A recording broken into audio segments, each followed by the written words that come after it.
Saudações a todos, Angola, Portugal, toda a comunidade acadêmica que me conhece, que me acompanha. Sejam todos bem-vindos a mais um vídeo. Daqui fala Yuri Miala. Neste presente vídeo eu vou falar sobre um tema muito interessante que faz parte de um capítulo que gera muitas dúvidas por parte dos estudantes, trigonometria, não é? Ao longo dos anos a gente vem acompanhando que a trigonometria é um tópico que os estudantes têm tido algumas dificuldades no seu cômputo geral, não é? Então, mas vou falar de um tema de início sobre o estudo da trigonometria, que é a determinação do ponto de extremidade de ângulos, não é? Por exemplo, dado um ângulo, saber quantas voltas ela dá no ciclo trigonométrico e saber em que quadrante está localizado, tá? Então, antes de começar, eu vou fazer uma introdução sobre aquilo que é o ciclo trigonométrico, para a gente saber mais ou menos como é que o ciclo funciona e o que é o ciclo trigonométrico, como é que ele está dividido, como é que ele está constituído, tá? Então, vamos a isso, pessoal. Temos aqui o ciclo trigonométrico. O que é o ciclo trigonométrico? Em linguagem normal, o ciclo trigonométrico é uma circunferência que tem um centro no centro dos sistemas de coordenadas x e y, que é o sistema cartesiano. O centro do círculo trigonométrico coincide com o centro do sistema cartesiano x e y, tá? E como é que ele está dividido, o ciclo trigonométrico? O ciclo trigonométrico está dividido em 4 quadrantes, né? Primeiro quadrante, segundo quadrante, terceiro quadrante, quarto quadrante, em que cada quadrante mede 90 graus, tá? E além da divisão dos quadrantes, o ciclo trigonométrico está dividido em 8 octantes. Cada octante mede 45 graus, tá? Então, quadrante mede 90 graus e octante é a metade do quadrante, que é 45 graus. Então, em cada quadrante, o meio do quadrante é que nos dá o octante. Em cada quadrante, nós temos 2 octantes. Então, como são 4 quadrantes, nós teremos 8 octantes no ciclo trigonométrico.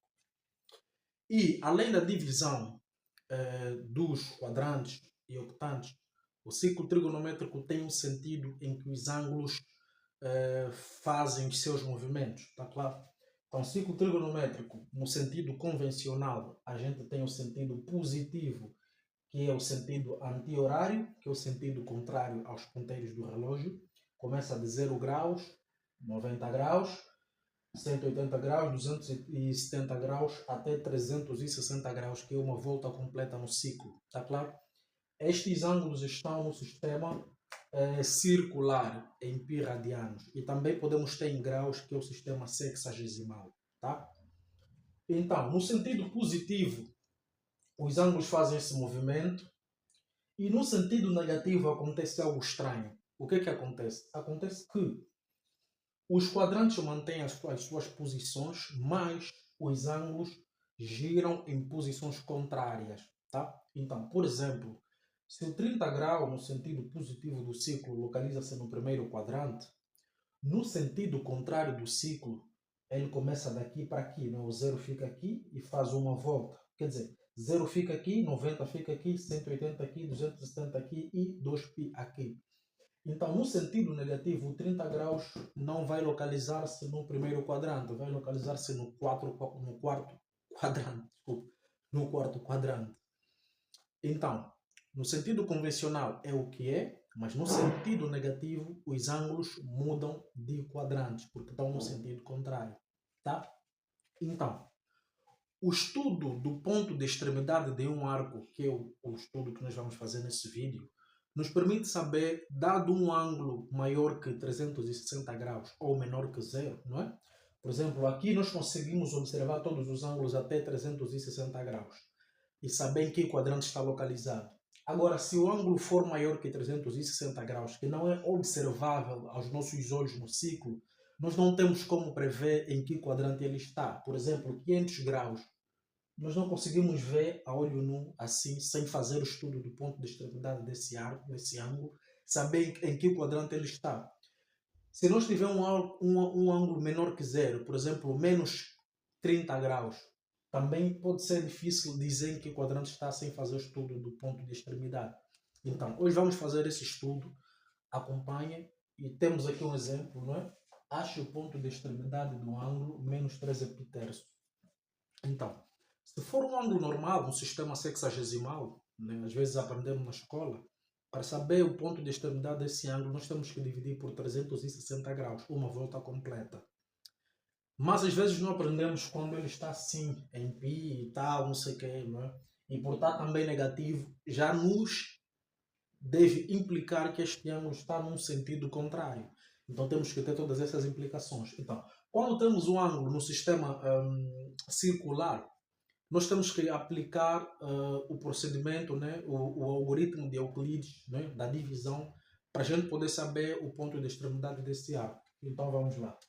O que é que nós vamos fazer? Nós sabemos que o algoritmo de Euclides diz que se eu tenho uma divisão de P por D, onde temos o divisor e o quociente, aliás, o divisor e o dividendo, né? A gente terá o quociente e terá o resto. Nesse procedimento para determinação do ponto de extremidade, o quociente será o número de voltas que o ângulo dá e o nosso resto será a extremidade, tá bem? Será a extremidade. Então, vamos usar este algoritmo de Euclides para determinar em que quadrante e quantas voltas dá este ângulo de menos 13π terços, tá? Então vamos lá. Então, aqui a gente terá, vamos fazer, primeiro vamos esquecer o sinal negativo e vamos fazer a divisão de 13 por 3, tá? Então a gente terá 13 a dividir por 3. Então 13 a dividir por 3 teremos 4, não é? Que o seu produto é igual ou aproximado a 13. Então a gente terá 12. E aqui teremos resto 1, tá? Então vamos aqui fazer a constituição dessa divisão. Então o 13 será igual a 3 vezes 4 mais 1, não é? Então queremos ter aqui o 13 por 3. O que é que a gente faz? A gente vai fazer a divisão de ambos os membros da igualdade por 3, tá? Então teremos 13 por 3, que será igual a 3 vezes 4 por 3, mais 1 por 3, tá bem? O 3 vai simplificar. Aqui a gente terá 13 por 3, não é? Igual a 4 mais 1 por 3. Só que nós temos que ter 13 π terços, então temos que multiplicar ambos os membros da igualdade por π, tá? Então a gente terá 13 π terço, não é? Que será igual a 4π mais π terço, tá claro? Posto aqui, não é? A gente disse que vamos ignorar o sinal negativo, só vamos considerar o sinal negativo ao fazer o estudo aqui no ciclo, tá?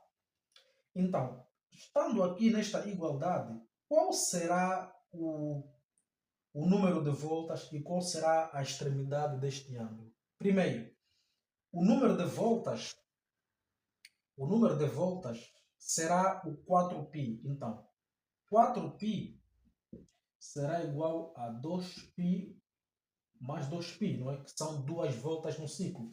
No sentido contrário. Quer dizer que o ângulo menos 13π terço, ele começa daqui, faz uma volta e faz duas voltas. Agora, o π terço que está no sistema circular, no sistema sexagesimal, π terço são 60 graus. Então, quer dizer, ele faz uma volta no sentido contrário, faz duas voltas e o 60 graus vai localizar-se aqui no quarto quadrante, tá claro? Então, o π terço, que é a extremidade, né? Extremidade, nesse caso localizada no quarto quadrante. Então vamos dizer que menos 13π terço dá duas voltas e localiza-se no quarto, nesse caso no quarto quadrante, tá claro? Então, pessoal, é isso. Isto é muito importante porque nos ajuda a saber a posição de certos ângulos, tá? Nos ajuda a saber a localização de certos ângulos no ciclo. Então, o menos 3 epiterço efetua 2 voltas no sentido contrário e localiza-se no quarto quadrante, não está localizado no primeiro quadrante, tendo em conta o sentido em que ele efetua as suas rotações no ciclo, tá claro? Então, isto é muito importante, tá? Então, este é o conteúdo de hoje, não é? Que nos ajuda a saber a posição de certos ângulos no ciclo e quantas voltas dão, tá? Este é um vídeo científico, é um vídeo que o que tu achares que faltou, o que tu achares que eu podia complementar, pode escrever nos comentários. Ninguém é detentor da ciência, tá? Eu apresentei o conteúdo e tu podes confrontar, é muito normal. E escreva aí nos comentários, dá as suas sugestões, o que é que eu podia fazer mais. Então, é isso, pessoal. Estamos juntos, um abraço. Aprecia o vídeo, né? Tira o máximo proveito que puderes e tudo pela ciência. Daqui falo mais uma vez, Yuri Mial. Estamos juntos.